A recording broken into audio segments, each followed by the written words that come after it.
The conduct of Pakistan Armed Forces Operation Bunyanu Marsoos on 10th May 2025 as part of the military conflict Marka-e-Haq was in response to Indian military's dastardly attacks that began on the night of 6th and 7th May 2025, resulting in the loss of innocent civilian lives including women, children and the elderly.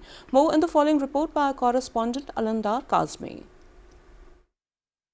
Marka-e-Haq, the Battle of Truth, was not just a military campaign. It was a principled response to unprovoked aggression, an assertion of Pakistan's unwavering commitment to justice, sovereignty, and the sanctity of innocent lives. When the Indian military launched cowardly attacks targeting civilians, women, children, the elderly, Pakistan did not respond with recklessness but with resolve. Operation Bunyanum Marsoos, meticulously planned and executed, was a clear message. When peace is shattered by oppression, truth will rise with force. Pakistan's military response during Operation Bunyanun Marsoos was a textbook example of tri-services integration, leveraging real-time intelligence, multi-domain operations, and precision engagements across land, air, sea, cyber, and space. With remarkable coordination, 26 high-value Indian military targets, including air bases,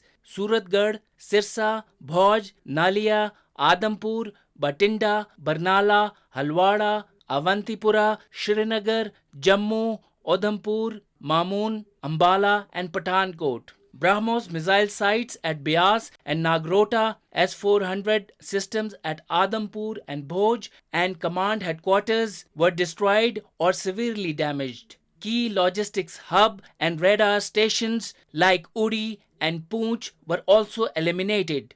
The hallmark of Operation Bunyanun Marsoos was the use of precision-guided long-range Fatah series missiles F-1 and F-2 of Pakistan Army, precision munitions of PAF, highly capable long-range loitering killer munitions, and precision long-range artillery. Pakistan deployed armed drones over key Indian cities, including New Delhi, demonstrating unmatched long-range unmanned capability. Simultaneously, cyber operations crippled India's battlefield support systems, showcasing Pakistan's advanced niche military tech used with restraint and accuracy. Despite Indian provocations and attack on civilians, Pakistan's strikes remained calibrated, proportionate, and civilian safe, strictly targeting military perpetrators and infrastructure linked to terrorism. While Pakistan's armed forces engaged the Eastern Front during Operation Bunyanun Marsoos, Indian-sponsored terrorism spiked in KP and Balochistan, further exposing India's role in destabilizing Pakistan through fully activated proxies. Despite this, Pakistan's resilient forces simultaneously conducted effective counter-terrorism operations in the West, reflecting the unmatched synergy of national power and public support during Marka-e-Haq.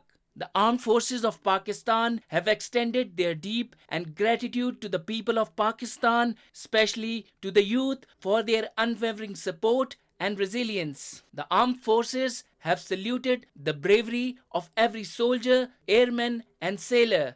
The armed forces thank the media, scientists, diplomats, and all political leaders for standing united with the armed forces. They extended special thanks to the Prime Minister and Cabinet for their decisive leadership. In Surah Anfal, Allah says, "They plan and Allah plans, and Allah is the best of planners." Pakistan Zindabad, Afwaje Pakistan, Paindabad. Reporting for PTV World, Alamdar Kazmi.